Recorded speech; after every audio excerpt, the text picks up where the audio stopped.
So David, was that as horrible as it looked? Yeah, it was. People don't know Brad Wiggins, you've got to live in the shoes of Brad Wiggins to understand what the pressure must have been of the first British Tour winner, Our aim was to create a British team, to try and win the world's biggest bike race with a British rider and do it clean. And what we've done it twice. With exclusive interviews and the best analysis on two wheels, this is the Telegraph Cycling Podcast.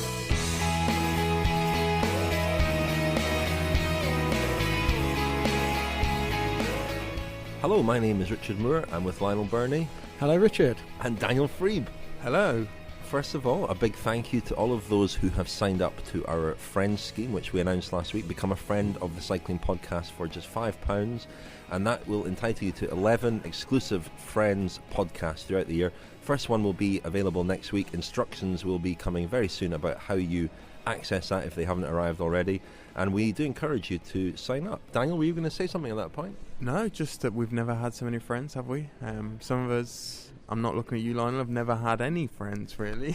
You just looked directly at me, Daniel. You looked just directly at me there. But I would like to, thank you very much for all my new friends, taking my number of friends from naught to a considerable number greater than naught. It's been a great response to our request to help keep the regular episodes of the podcast free for the year, and in exchange for that we are offering the 11 special episodes, which will be they'll be timeless, I guess, so hopefully people who sign up throughout the course of the year will be able to enjoy each of the 11 episodes equally. And they will be special, won't they? The first one, as I said, next week, and we're all looking forward to that. More details on that to come. But in this week's show, we'll do a little roundup of the latest sort of news over the last week. We'll sort of be looking ahead, not so much to the season, but the first few races coming up, mainly in the Middle East. We will hear from our very good friend Ciro Scognamiglio of Gazzetta dello Sport, who I bumped into recently at Team Sky training camp in Mallorca, and he shared with us some of his thoughts about the winter and the coming races. Part 2, Daniel, you were down in the south of Spain and you bumped into a few interesting people, including Brian Smith, who's been involved in signing riders for MTN-Qhubeka, the South African team that will ride the Tour de France this year. We've got an interview with Brian Smith talking about the team that he's put together and what he expects from them. And in part 3, we'll talk a little bit about Lance Armstrong, because we did have a few people asking last week. Yeah, by the way, we should point out at this point, people can't unfriend us. Once you've made that donation, it's not Facebook. Well, you can friend us again if you want. Some people did say that £5 was far too reasonable, but feel free to friend us twice. Anyway, 3 times, 4 times. So yeah, we'll discuss a little bit Lance Armstrong's interview with the BBC, which was broadcast to minimal attention last week. So first of all, we'll do a little roundup of goings-on in the last week. Lionel, I think you were watching a bit of cyclocross at the weekend. Yeah, I watched a bit of the cyclocross. The women's race, very good, won by Pauline Ferrand-Prévot, the reigning world road race champion as well. So in the course of under a year, she's won on the Mur de Huy at Flèche Wallonne. She's won the world road race in a sprint finish, and now she's the cyclocross champion as well. And I know the women's cyclocross world has only been going since 2000, but she has basically broken the stranglehold that Marianne Vos has held on that. I think 6 years in a row Vos had won it. Vos was on the podium in 3rd place. But Ferrand-Prévot really is, she's a young rider and she really is the real deal. Equally so, the men's winner, Mathieu van der Poel, who has a very famous father, Adrie van der Poel, who was a Dutch pro, won Tour de France stages, won Liège-Bastogne-Liège, the Tour of Flanders, and his grandfather is Ramon Poulidor, the eternal second, who also did win many bike races. But I must admit, Van der Poel winning the men's cyclocross at the weekend did make me feel quite old, because in 1999, I think it was, towards the end of 99, my first sit-down interview with a foreign cyclist for Cycle Sport magazine was with Adrie van der Poel. He was, at the time, 39 or 40, he'd just retired from the road. He was going to carry on and do one final cyclocross world championships before hanging up his wheels. And I went to his house in Capellen, which is not far from Antwerp, also not too far from the Dutch border. And there was a little 4 or 5-year-old boy running around that day. And that little boy, it strikes me, must have been Mathieu van der Poel. I didn't confirm that on the day, but now he is the elite world cyclocross champion. He wasn't negotiating obstacles on a little kiddie's bike, was he?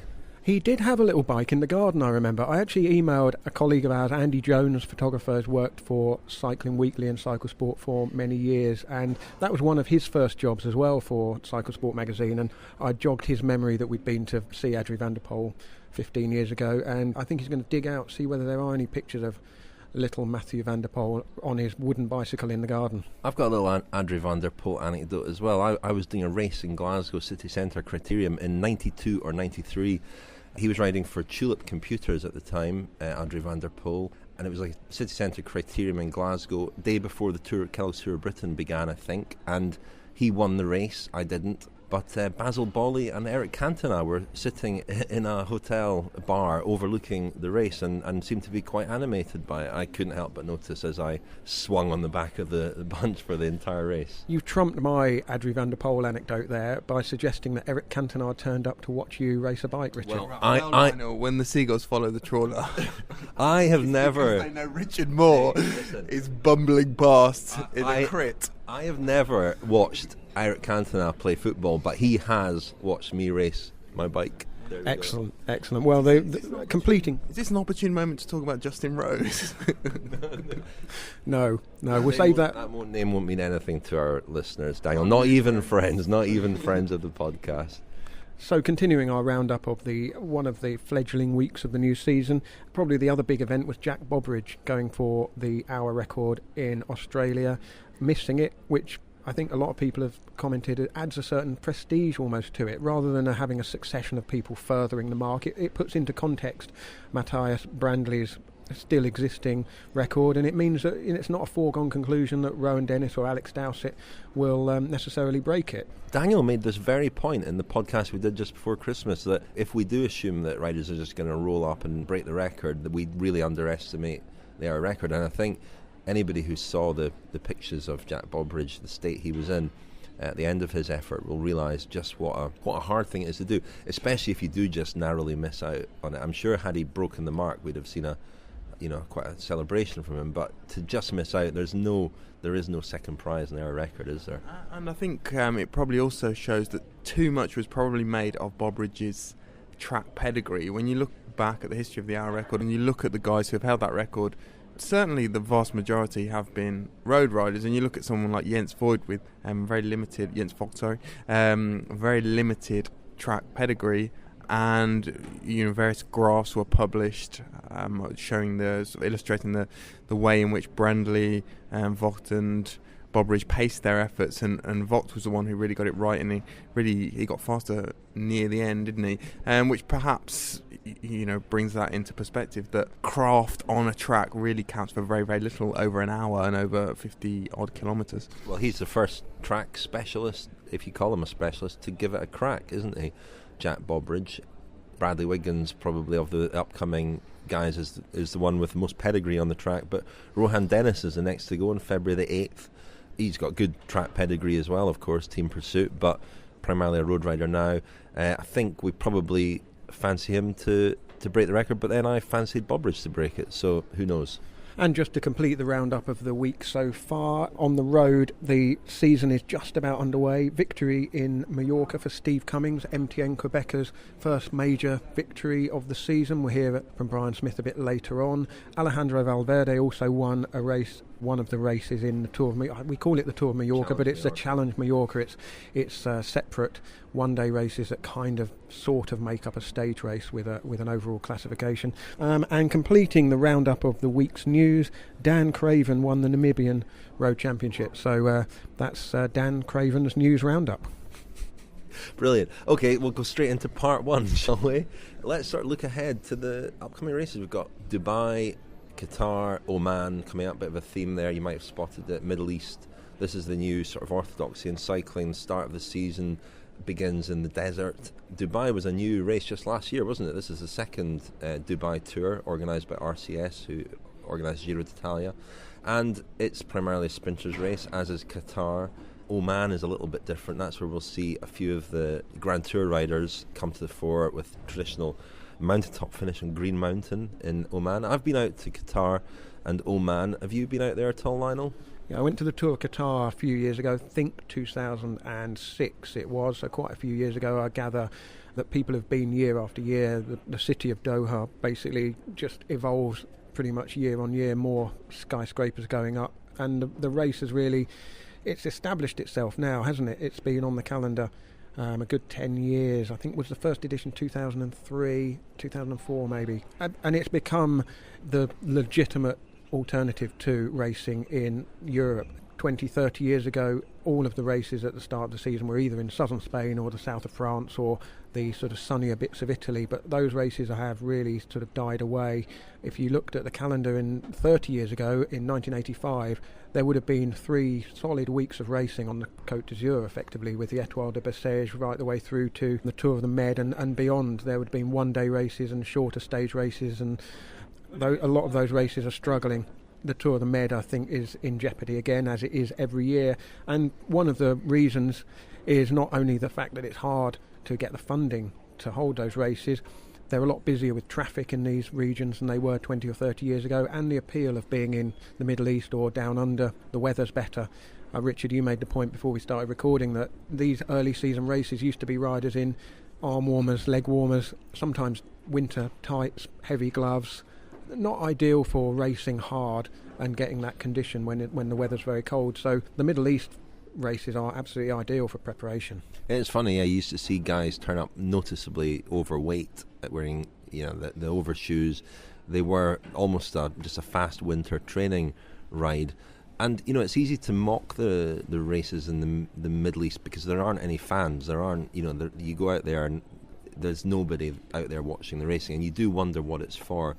But Qatar, in particular, does actually produce some really good racing. The desert is featureless. It's ugly in Qatar. It's not attractive. There's a lot of industry there, pylons, and it's not an attractive place. But with the crosswinds and so on, it does actually produce some quite interesting racing. Daniel, are you a fan?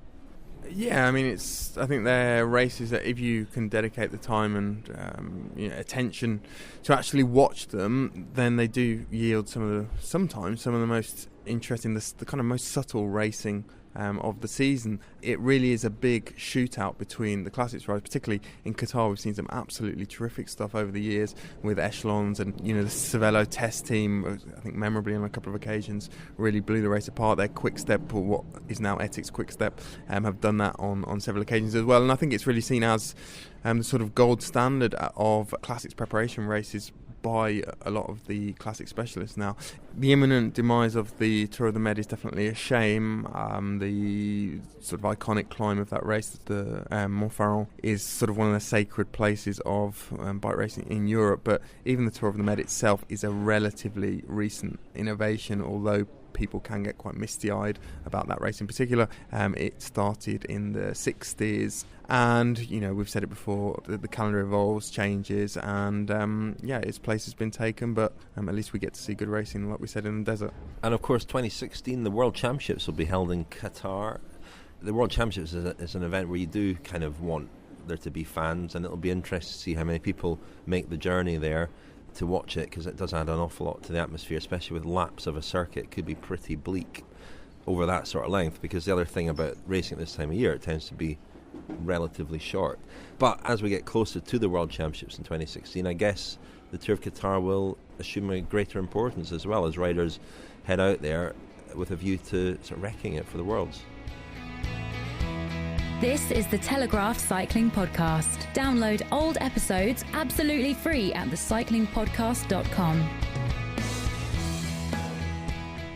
So on a recent trip to Majorca, to the Team Sky training camp in Majorca, some audio from which you will hear on our first Special Friends podcast, a little hint there about what's in that. I bumped into Ciro Scognamiglio from Gazzetta dello Sport, who's a regular on the podcast, very good friend of the podcast, and a regular somebody who appears regularly during the Tour de France in particular. And I asked Ciro, who spent a lot of 2014 shadowing Vincenzo Nibali, and over the winter being part of the Gazzetta dello Sport team that published some pretty damning stories about Nibali's team Astana. I asked him what 2015 held for Italian cycling. Well, yes, the main topic is for sure the possible second victory in a row of Nibali of the Tour de France, it will be very difficult, because on the street, if I'm not wrong, the last one to do a double in a row of the Tour de France was in Durai, because Armstrong won cancelled, and not the second victory of Contador was cancelled, and so it will be very difficult in my opinion. And you know, in Italy we spoke a lot about that, because Nibali also this year normally should skip the Giro in order to be really well prepared to the Tour. And the second topic, I think, is Fabio Aru. Fabio Aru is our second topic of this year, because after a really successful season as 2014, with third at the Giro in one stage, fifth at Vuelta with two stages, I mean, he has the role, he will be the captain of Team Astana at the Giro d'Italia against Contador, and maybe, I mean, we are at the Team Sky also with Richie Porte, because Richie Porte seemed to be started really well this season, and we know he should be the captain of Team Sky for the Giro. And in the Giro, we know that there is a time trial of 60k. So Porte could be the third man of this Giro. Why not? Have you had much contact with your friend Vincenzo Nibali over the winter? I must confess, hopefully in the last part of the year, November and December, I met Nibali only one day. Yes, one day in 2 months. And I must confess that for my rhythm, it has been really a news, because that you know that during the year I'm the shadow of a Vincenzo. Did you turn up at a training camp like Dr. Ferrari allegedly? Well, I must ask how relations between Gazzetta and Nibali and Team Astana, because Gazzetta obviously ran the stories about the links, the alleged links between Ferrari and Nibali. Is that caused a rift, a problem? Not mainly with Vincenzo, but maybe with a part of the team, yes, I must confess. I mean, everyone has to do his job. I mean, so if journalists, they have their information and they are sure to write some information, it's right. And also Astana can have his opinion without any problem. But Richard, my perspective now is to become again at the beginning of this season the shadow of Vincenzo Nibali, because we should go together in the Dubai Tour and also in Tour of Oman. But I can assure to our listeners that me and Nibali, we are in different rooms at the hotel. I want to be sure, shadowed, but not all day long. Excellent. And Nibali, he's a very calm, sort of unflustered character. How has he... There has been a lot of negative publicity over the winter, and obviously the question of whether Astana would get their World Tour licence, etc. A lot of controversy. How has he coped with that? Do you think he is... has that affected him? Has that perhaps interrupted his winter at all? Not a lot in my opinion. Because I must confess that concerning also the question of license of Team Astana, he always was pretty sure. He was confident that they could get the license. And so, no, I don't think he was affected really a lot by this stuff. Not at all. And so, Ciro, just finally, what's your program for the year? Have you had your program yet? For a lot of riders are getting their programs for the year. What about Ciro? Richard, my program is still not clear, unfortunately. Dubai and Oman in February. The Tour de France, I think I will be on the Tour de France, but I'm not really worried for the fact that I still don't know which race. What about the classics? Maybe the first part, Flanders and Roubaix, but how are you supposed to prepare for these races if you don't know you're going to them? But Richard, this is not really a problem for me. The real problem, and I have a problem in this period, that I still don't know which will be my next period of holidays. This is This is the real problem. You don't have a holiday before the tour, don't you? Normally, but for the moment, anything has been planned. Well, we are planning later in the year, Ciro, a trip to the UK. You want to go to London and Edinburgh. So we're going to try and organise some events with you, Ciro, for the podcast listeners. Richard, this is a clear anticipation of the future. And yes, hopefully, if everything goes smoothly, at the end of the year, maybe some surprise could be for our listeners. So the only thing that I can say now. Stay tuned. This is the Telegraph Cycling Podcast. Join us on Twitter and Facebook. Just search online for the Cycling Podcast. So Daniel, you were in south of Spain recently and met Brian Smith. Well, he's been signing a lot of riders for the MTN-Qhubeka team, a job that he's done previous, Cervelo test team. What did you make of what Brian had to say? Can you introduce your interview with him? So yeah, I saw Brian at the Vuelta a España route presentation, which was in Malaga a couple of weeks ago. MTN-Qhubeka, South African registered team, who at that point didn't know what their prospects of entry to the Grand Tours in 2015 were, and they've subsequently gained entry, historic first entry to the Tour de France. They're hoping to do the Vuelta later in the year like they did last year, but it's a team with a new look this year. They've still got a lot of African riders.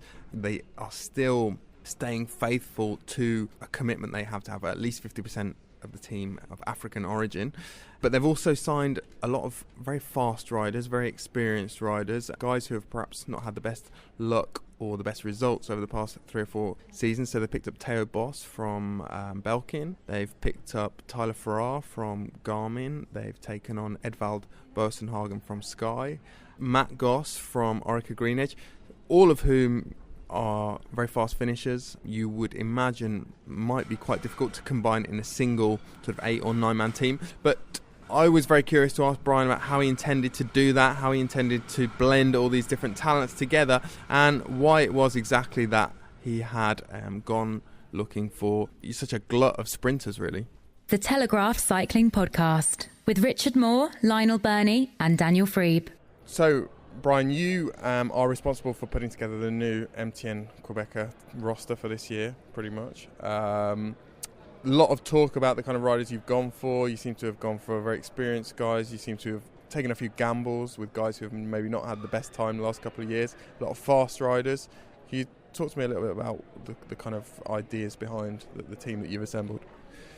Well, first and foremost, we've got a good core of African riders. The guys coming through, we're taking on Bahani from Europcar, former winner of Tour of Turkey, and showing his ability and he's coming of age.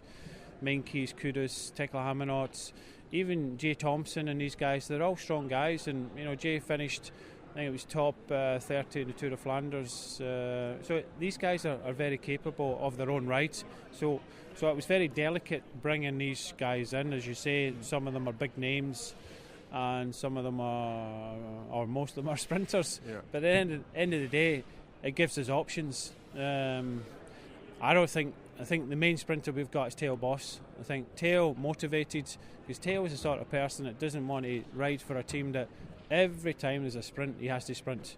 He doesn't.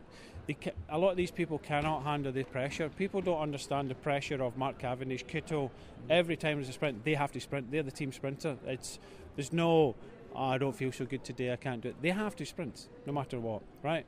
With our team, we've got a few other sprinters, so the pressure off, they can share it around. I don't feel so good today, I'll lead out. And, we've got that philosophy. Everybody, will be given their opportunity. But the other guys like Goss, Farah, Chelik, they're more classics riders. And I want to go into the classics with options. I want to look at the classics with, we're not going into the classics looking after Peter Sagan or looking after Phil Gilbert. We want to have options. We want to be unpredictable. We want to put, these sprinters, all they do is sit in a bunch and wait for the sprint at the end. Right, now they've been given a bit of freedom. They've been, right from a child, when you get that first bike, you go to the park and you see an older kid on a bike, you want to race him. I see that with my 6-year-old. He wants to race. So all these guys want to race. The further up the ladder they get, maybe into World Tour, it's not, you can't do this and you have to do this, and it's more controlled. So it takes away that kind of fun element of racing. That what they learned as a kid, to go out there and race their bikes. So I want these guys to go out and race, and even getting Theo Bos in a breakaway or Farah in a breakaway gives us plenty of options. And you look at, with guys that can sprint, the race winners, if that breakaway succeeds, we should have the one of the strongest sprinters in that group. It gives us a chance of winning. If that group is brought back, we've still got a couple of options, a couple of sprinters at the back. and creating the counter attack. Most races, the breakaway goes away, the bunch control things, and then nothing happens. The breakaway gets brought back, or it manages to stay away.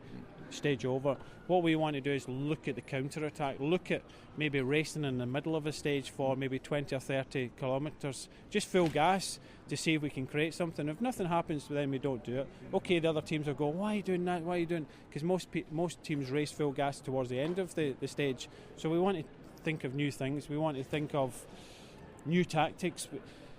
If the breakaway goes away and the bunch ride tempo over these climbs in the middle of the stage, Kitto and Cavendish have got it easy. We don't want to give them easy. We want to create things. We want to do things a wee bit differently. You might create some enemies. Of course we will. That's what racing is. It's there are bullies, and there is a hierarchy in cycling, and I don't like it. I came from a small country, Scotland, and I had to battle, and people try to put me in my place. But as a Scot, what I wanted to do is, I'm equal. If we're on the start line to a race, we've merited that. There should be equality, but there isn't. There's still that kind of bullying exists in cycling where you can't do this, and what you're doing at the front, get out the way, get to the back, and things like that. There is a certain element of that. We will always do that. It's the same with NetApp Enduro. NetApp Enduro, when they went into the Vuelta a couple of years ago, they had a stage plan for Leopold Koenig, and Bartosz Zarski got in the breakaway. He was a GC threat. The guys in the breakaway were giving him a hard time to drop back to the peloton, so he dropped back to the peloton. We're sitting in the peloton. There was no GC threat. The breakaway could have went to the finish, but we chose that stage to try and win the stage. So we started riding on the front. Next minute, the teams are coming up and saying, why are you doing it? We wanted to have an easier day. There's no GC threat. But that is the sort of pressure you're under. We have looked at that stage. It's good for Leo, and we want to win our stage of the Vuelta. So why should we listen to the other guys that are trying to kind of bully us and not to ride? So we said, sodgies, we're riding, and Leo won the stage. How do you think afterwards that the other teams are thinking? We got more respect. So there will be occasions where we'll do things wrong and we'll try things and it won't work. So be it. At least we tried. And I'm not going to come down on the sports directors for trying. But one of these times, if you keep trying, you will succeed. So Brian Smith there explaining the philosophy behind signing, as you said earlier, Daniel, all these fast sprinters. You can see what the thinking is, but will it work? I think his point about pressure and the fact that a lot of these riders aren't accustomed to or don't particularly want the pressure of having to sprint in every single flat stage and every single bunch sprint. I think that's probably a good point, particularly with regard to Theo Bos. Matt Goss as well was someone who seemed to suffer from the burden of being Orica Green Edge's main sprinter at times. I'm a bit more dubious about the prospects of getting these riders into breaks. I mean, we see, it seems like more and more nowadays that breaks failing and people refusing to work at the drop of a hat because there's a fast rider in the group, there's a rider who's high up in general classification, and you can imagine scenarios whereby Ferrar or Goss are in breakaway groups, and A, there'll be a fairly concerted chase from behind, but B, there'll also probably be a lack of collaboration in groups. That's certainly what you imagine. But Brian certainly seems to be very confident that they can pull off at least some of those moves. I like his idea about racing more in the middle of stages, counter-attacking, mixing things up, upsetting the kind of established order a little bit more. He knows he's going to make enemies, but they're quite committed to doing that. And then I think it really comes down to communication. There will be times, I think, when two of their fast riders, two of their sprinters will be feeling good, will want to take it on. They'll have to make a call on the road. The communication will have to be crystal clear, and if there are any issues arising from poor lead outs, etc., then they have to be cleared up immediately on the bus after the stages, and they have to start from zero the next day. What they've done is, in terms of recruitment, is quite reminiscent of what HTC did so successfully 3 or 4 years ago. They had a lot of fast riders. They would often have multiple sprinters in the same lineup. I was speaking to Rolf Aldag, who is now at Ethics Quickstep, and he was the sort of director sportif who masterminded a lot of those victories for HTC, and he said that the instructions were always very, very clear in the morning at that team, and they always knew exactly who they were working for, and he was quite doubtful about whether you could kind of make things up as you go along as far as sprinters are concerned, really, and do it on the hoof, as MTN seem to want to do. I think the way they've assembled a team, they've tried to assemble a team of winners, which is, I guess, it's what Columbia did. It's certainly what Cervelo Test Team tried to do. And as we know, winning breeds more winning. Once a team gets onto a roll, everyone starts to come up and feel more confident. So you can see the logic behind it. But the thing that was most interesting that Brian said that I thought was this notion of counter-attacking. And I'm wondering whether what he means by that is attacking the bunch when the break is still got a healthy lead, rather than waiting for if you wait for the break to be caught by the bunch, then the bunch is on high alert and they're not going to let anyone get away. But if when a break still 2-3 minutes ahead, a group can bridge across and then use that as a springboard, that would be quite an innovative tactic. It's not something we see very much. The bunch is often very happy just to wait for the break to be caught and then play out the end game. Innovative but effective, Lionel? I mean, probably not, but it will give us something else to watch, won't it? I mean, that's the key. It may not work, but then lots of things that people try in bike races don't work. It'd be very easy to get away from the bunch in those circumstances, but catching the break, who's working hard to stay away, would be another matter altogether. You'd really need more horsepower in the group behind. Shall we hear again from Brian briefly? I was just going to put it to you, Rich, that you interviewed a big proponent of the counter-attack for your book about Bernard Hinault. The La Vie Claire team was managed by, one of the directors was the Swiss Paul Coakley, and he was a big fan of counter-attacks, wasn't he? Well, he was a big fan of attacking all over the place, of sort of ripping up the established way of doing things, as a lot of teams claim to be. Team Sky, when they launched, also claimed to be about to race in an entirely different way. A lot of them do revert back in the end to the old way, because there's probably a reason why it's been effective for so many years. But the way that Paul Coakley wanted to race was to have riders attacking all the time and not to ever have his team chasing on the front of the bunch. And he said that I would not find any footage at all, any footage that would exist of his team sitting on the front defending a jersey.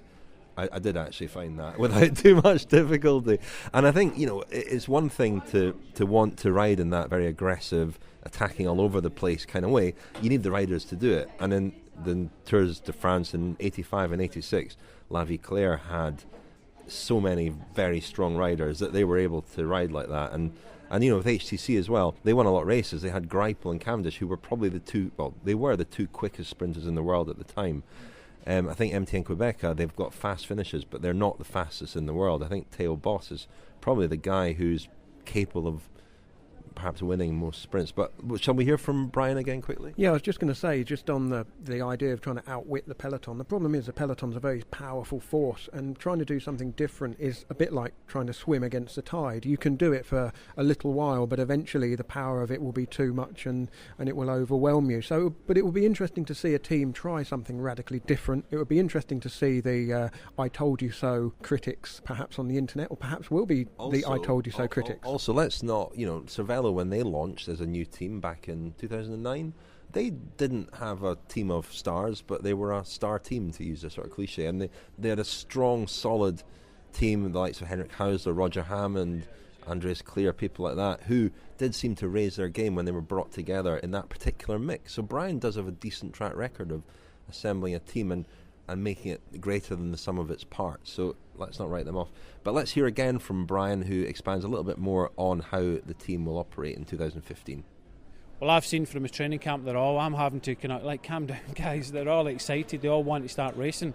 The thing is, they've all done it in the past, right? And there comes a time in a rider's career, especially Boasson Hagen. He could have stayed at Team Sky as a super rider, but that environment doesn't always suit him. It's controlled. He can't express himself. They don't have the same freedom. Same with Goss. The pressure of him being a sprinter, getting paid big money to be the sprinter of the team and not delivering. When Mark Cavendish says when Goss went away from the team, who does he worry about the most? And he said Matt Goss is one of these guys that he worries about.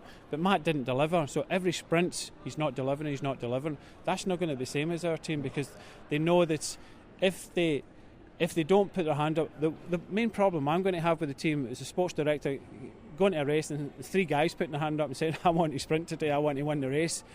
There's got to be some give and take. We've already talked about these things, about give and take. They're all prepared to sacrifice themselves for others, knowing that they'll get that 100% back. So we want to be unpredictable. We'll go to a race, people look at a roster and go, oh, they've got 3 or 4 sprinters. But you look back to HTC, when HTC were winning races, which we're not going to have a big sprint train. We're not going to have a big GC train. We're just going to take every race and every stage as it is and go and race it. If we win, we win. If we don't, we don't. We close the door and move on to the next day. And it's not like, oh, guys, you made a mistake yesterday, don't do it again, don't do this and try this. He said, look, close the door, finish. Today's another day, and we think fresh again, and we just go out there and race the way we want to race. So Brian Smith there talking a little bit about some of the big names, I suppose, that he signed for MTN-Qhubeka. A question I would have, Daniel, for you is, they are the likes of Boasson Hagen, Matt Goss, Theo Bos. There's going to be confusion there over race radio, isn't there? Matt Goss and Theo Bos. It'll be Matt or Theo, I would imagine. Tara Farrar. They're all good, strong, fast riders, but are they big personalities? Do you need to be a big personality, Rich? I mean, you're speaking from experience. You know, we heard about your racing career earlier in the pod. Yeah, that was actually, I think Brian was racing in that race as well, Brian Smith in Glasgow. I think he was maybe a little bit further up than I was. That now fabled Glasgow Criterium. The Sardine Criterium. I don't see personality as the major problem. I think the big question mark, as Brian has alluded to, or as I alluded to in the question there, was the motivation of these riders. I think sometimes we can overcomplicate discussion about motivation. Where does it come from, particularly with regard to sports people, professional cyclists? Where do you find the hunger from? I think in a lot of cases it comes from a very simple source, and it is money, and it is the need to earn a living. And in the case of a lot of these riders, I think particularly Matt Goss was on a huge contract at Orica Green Edge. I'm led to believe that he had quite a good time investing the money that he earned at Orica Green Edge, just in the sense of investments. You know, probably spent it fairly wisely, but spent it. When you say investment, I thought that was tongue in cheek. No, but certainly spent the money and became accustomed probably to a lifestyle that he now wants to sustain, and he can't sustain on the salary that he will be on in his 1 year. I think he signed a 1 year contract with MTN-Qhubeka, and I think he's been quite upfront from what Brian told me. He's been very upfront with Brian about the need he has to earn more money than he's on this year, and he sees this year as a springboard to getting back to the salary he was on Orica Green Edge or something like it. And whether, you know, in 2016 he's with MTN on a bigger salary or with another team, that is ultimately his goal, and he's been quite transparent about that. And I think the same probably applies to some of the other guys in there, and that is where their motivation has come from. I mean, Matt Goss, again, I spoke to Rolf Aldag, who used to be his manager at HTC High Road, and talked to him about Goss's hunger, and he said, well, money is the only place he's going to get hunger, because the need to prove himself has obviously not motivated him enough the last 3 years at Orica Green Edge when he's been under a lot of pressure. So if he is to regain that motivation, it's not going to come from a desire to prove his critics wrong, or it probably is going to come from, you know, financial need. It's something that a lot of people sort of balk at that, don't they? But professional sport is, a lot of the time, it is about money for people. I think that is the bottom line. You know, the success and proving doubters wrong, proving critics wrong, you know, that's a nice sort of offshoot in a way, but it is a job for a lot of them. Boasson Hagen, I think, is slightly different. Boasson Hagen, sorry, I've been told off for pronouncing that wrong in the past. Perhaps a bit different. I don't think he's necessarily that motivated by... I'm not sure he's... I think with him it is a more organic problem of whether he ever feels any great hunger for any reason, whether it's money, glory. The more commonly recurring point that people make about him, people that know him, is that he was perhaps smothered a bit at Team Sky. A big team wasn't right for him. He needs a more kind of intimate environment, a little bit more attention, more opportunities. And the feeling among people who know him well is that MTN is probably the perfect team for him, because he is quite delicate, he is quite fragile, and he does need, in a way, to be cosseted, as he probably will be in MTN a little bit. So we hear the final part of the Brian Smith interview now, including the big question: where does the black and white stripy kit come from? The African guys are a bit special. One thing I could say about the African guys is they're determined.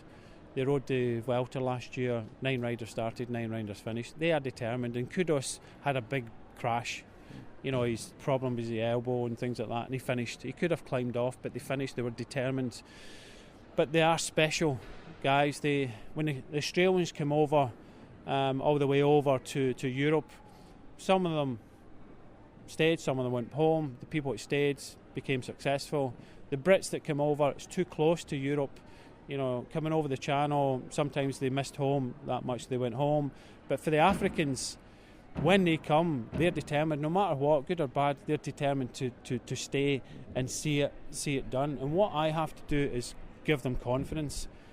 Chris Froome winning the Tour de France, okay, he's a Brit, but you know, he came from Kenya. You know what I mean? So that gives them confidence. I'm creating confidence. I'm bringing guys into the team. And the thing about the guys that I brought into the team, I've not brought a clique from... I've not brought like Boss and Graham Brown and Martin Tilingi and things like that from Belkin. I made sure that I brought one rider from the World Tour teams, so that when they're coming into that environment, there wasn't another clique straight away. The strength was still with the African riders. So when I brought these guys into the training camp, the African riders were relaxed, because all these individuals were coming in. It wasn't a group of maybe 3 or 4 riders, and obviously suddenly you get a clique. So we brought them in the individuals. Plus, we've got a story to tell as well. Sanjiso Jim, I was there when Calasastro for CSC won the Tour de France in Alpe d'Huez. Sanjiso Jim was only a boy. He brought over from Velo Kaya, the charity that CSC were involved with. And now he's in the team. And it seems that it was fate that from that day I would be there, and hopefully we're going back to the Tour de France. Whether Sanjiso Jim's on the team, I don't know if that will happen, but it would be a dream.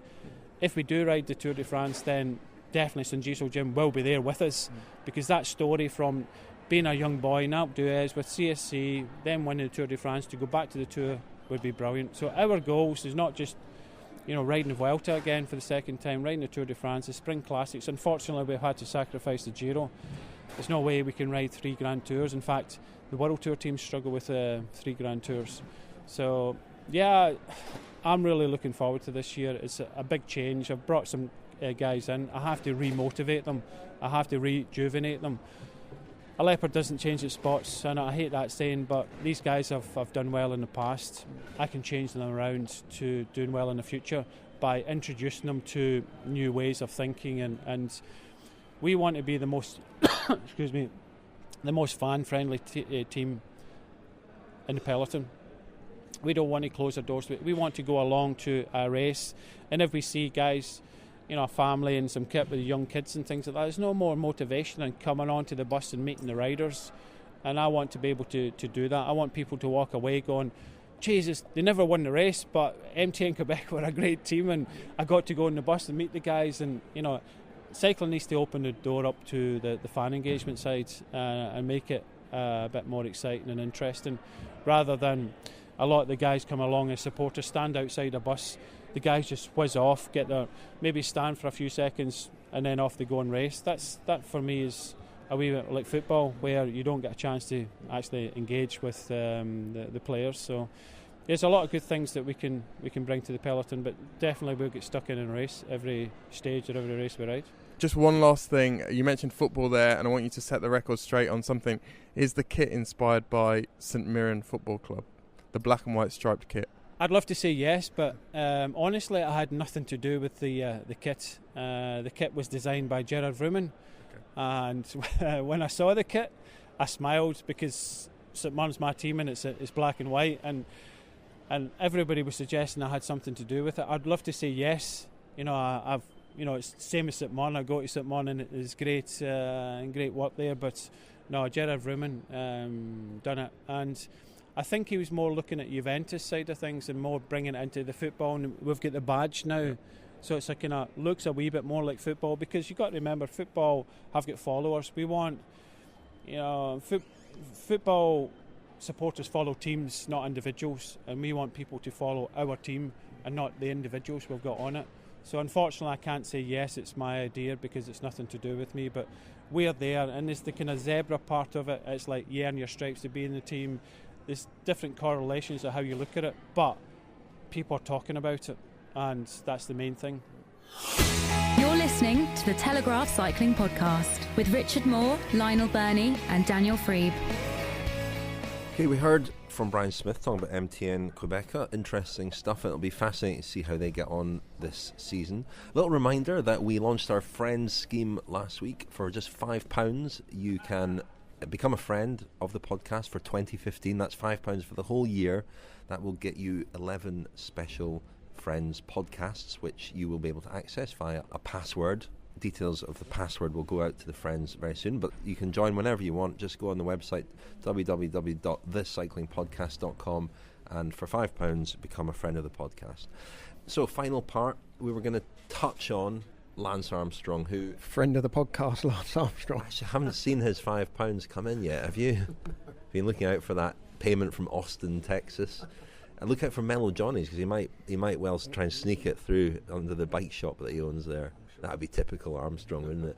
So, what did you make of his interview? Lionel's looking weary already. Yeah, the BBC. He gave a big interview to the BBC. Now, one thing that's interesting is I did read a lot of comment along the lines of, what's his game? Why is he coming out and saying this now? Why now? What's the strategy? Blah blah blah. The BBC have been trying to set that up for months, and a lot of media outlets are trying all the time to get interviews with Lance Armstrong. It might not be as sinister as people suspect. It might just be a diary thing. Who knows? But I think, the idea that Armstrong sort of approached the BBC and said, I'd like now to address the world is wide of the mark. They've been trying for many months to get him for that interview. Yeah, I mean, this is his first television interview since the Oprah television interview, in which he admitted to doping to win all 7 of his Tour de France. So it's not like he's been on air week in, week out. He has given the odd print interview in recent months, but I think that... He did also give an interview for a book that was published last year. He did. I think that book's called Etape by Richard Moore. If you've got £5 to spend, I'd spend it on becoming a friend of the podcast rather than on Richard's book this week, if that's all right. But I would say the thing is, the media outlets still believe that Lance Armstrong is box office and that he will attract a lot of interest and a lot of comment. And the reaction to that interview by Dan Rowan of the BBC would prove that to be right. Now, I watched it through duty rather than through any great excitement about what Armstrong might or might not say, but I did find the fallout interesting, that the number of people rushing to comment that, basically using thousands of words to explain why Lance Armstrong's not worth talking about. There's a slight irony in that, really. Personally, I think I would only be interested in a Lance Armstrong confessional if there was a kind of a sense that it wasn't as self-serving as perhaps it feels when he talks. I mean, it's not like he's had a personality transplant in the last 2 years. He's still got that same... I mean, any interview of anybody's always self-serving. I mean, Armstrong is damned if he does, damned if he doesn't. And I'm not defending Lance Armstrong here. I'm not defending the indefensible. But it is just, when he was, I think, being honest when he said that put him back in 1995 and faced with making the decision on whether to dope or not again, would he make the same decision? He said yes, and that strikes me as an honest answer. And that was the sort of headline, I suppose. Armstrong is not responsible for the headline in the sense that he's not responsible for choosing what the headline is from the interview. And it's just, he is manipulated too. His words are manipulated too. They are filtered through the media, through various media outlets. And so, you can ask, why does he give these interviews at all when that's clearly going to happen? It's going to happen forever. He's lied once, therefore the assumption will be that he's always lying. But for a lot of people, what they're looking for is for him to say, oh no, I really realise that I was wrong now and that I'm really sorry and that I wouldn't have done it again. And I think that's what some people want to hear. Personally, the whole issue ended for me with the Oprah interview. He confessed. He told me what I heavily suspected for a long time, what I had been told. The truth of the matter was, he confessed, he admitted it, and as far as I was concerned, that's enough. He's settled his place in cycling's history. We know what it is. What he says in interviews now or in the future may or may not be interesting, but personally, I've kind of moved on. It doesn't really move me in the same way that it once did. Daniel? I think a lot of people get upset that Armstrong is given the oxygen of publicity, and people get very upset when they see him given a platform to speak, as the BBC gave him. I certainly sympathise with people like, we know the Le Mans very well, Kathy and Greg, the three-time former winner, who was embroiled in various legal disputes with Armstrong. Greg will say things like, Armstrong stripped me of or robbed me of 10 years of my life, he ruined my life. Only Greg knows if that's true or whether that's an exaggeration. I'm sure Armstrong would dispute that, and he would suggest that Greg could have withdrawn from that situation, he could have taken himself out of the line of fire. However, as I say, I defer to those people and their feelings about Armstrong, if that is the case. I also think it's telling, though, that two of the what I consider to be most well-balanced people to have come into contact and to have suffered abuse at the hands of Armstrong in the last few years, Christophe Basson and Emma O'Reilly. Christophe Basson, the sort of whistleblower who was really harangued out of the peloton in 1999. Emma O'Reilly, the former US postal soigneur. They have both forgiven Armstrong. They've met him. They don't really harbour any bitterness anymore. They condemn his actions. However, they're not suggesting that we should never listen to another word that he says. So that in itself, I think, is quite significant. It's just interesting, the sort of emotional reaction that Armstrong encourages or provokes whenever he appears. It's that emotion that is the thing that doesn't seem to be really going away. And as you say, Daniel, people who have suffered at the hands of Armstrong or anybody are perfectly entitled to be angry, bitter, unsympathetic, unforgiving. That's their right. That's why the criminal justice system is not about the people who suffered at the hands of a criminal deciding on their fate. It's about a system. And that does seem to be, that sort of cold, sort of rational logic does seem to be lacking with Armstrong. There's no question at all that he's been treated very, very differently to every other rider who did more or less the same. Now, you can argue very convincingly that he was a worse offender because he was the guy winning the Tour. He was the guy constantly denying that he was doping. He was a big part of the system. There's no question of that. But there's also no question that he's been treated differently to everybody else. And that's not really how justice should work. No, and I think also you see in the reactions of other people whenever Armstrong does surface, you learn a little bit more about them as well. I mean, Pat McQuaid, his reaction when he was president of the UCI and he had to sort of make a judgment. He said Lance Armstrong has no place in cycling, and then this interview has come out and Pat McQuaid's response is that he feels that Armstrong's been made a scapegoat for cycling, and so somewhere in the middle of there lies the truth, I would say. I think the issue is that for as long as major media organisations believe that there will be a lot of noise around the cycling podcast and that, Lionel. Listen out for our Lance Armstrong special later in the year. No, I'm only joking.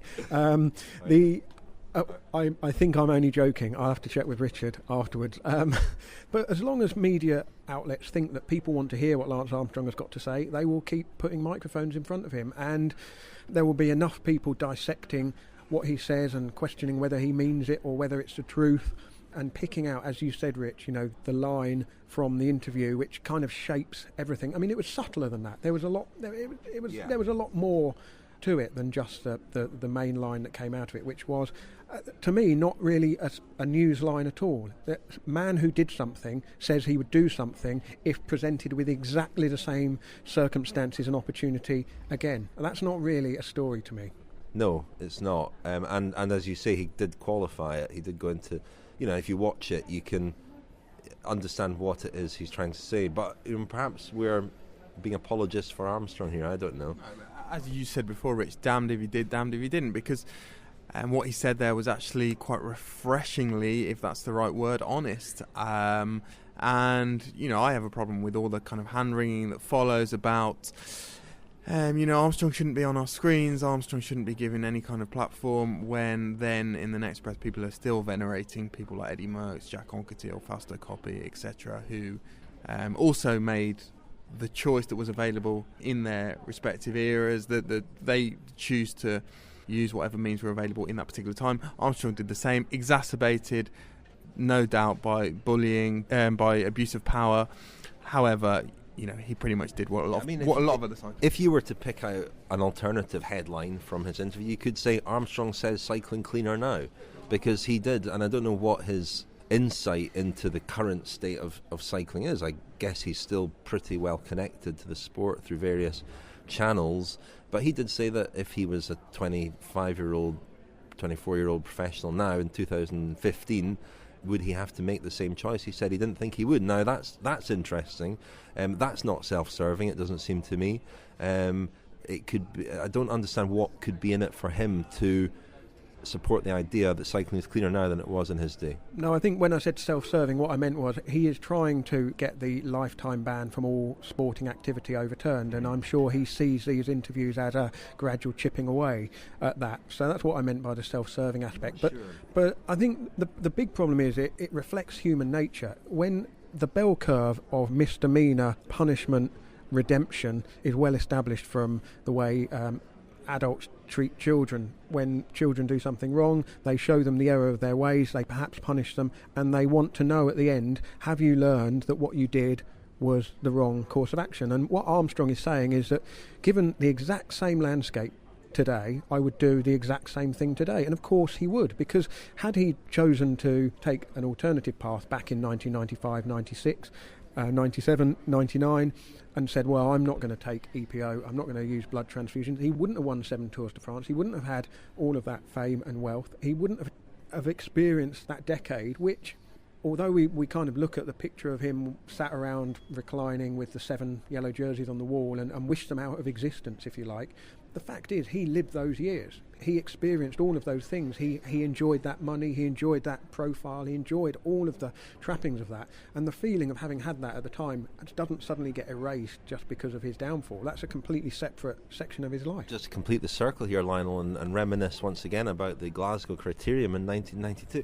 But it does remind me, one of the greatest ever excuses for failing a drugs test was Adrie van der Poel, who tested positive thanks to eating one of his father-in-law's prize-winning pigeons. Is that not correct? Something along those lines? Yeah, it was a positive test for strychnine, I think, and he tried to say, or he did say, and I think he got off actually, or he got his ban reduced or suspended or aligned with the out of the season. But was Pigeon pie. So, and there was strychnine in. Where would that have come from, though? I can't remember. Was the excuse that it was from the lead shot or something? I can't remember. There are all sorts of tenuous links just waiting for us here, like the Greg LeMond link with the lead pellets, and Jamaldine Abdu Japarov with the pigeons. Yeah, so it was his father-in-law had doped his pigeons, and he ate pigeon pie. Now we're talking about would you have made the same choice? I would have had a pigeon pie on the eve of that Criterium in Glasgow, and might have had a better chance of shining in front of Basil Boli and Eric Cantona. We should probably wrap it up now. So we do encourage you once again to become a friend of the Cycling Podcast. The first special Friends podcast will be available next week. Instructions will go out to all our friends about how to access that. So Lionel, I've got a few thank yous actually before we finish today. Quick thank you to our producers Alexandra Addy and Paul Scoynes. Thanks to Nigel Brown for his help behind the scenes. And a big thank you to Glass Pear as well for supplying the music. Thank you very much. And thank you, Lionel. Thank you, Richard. Thank you, Daniel. Thank you.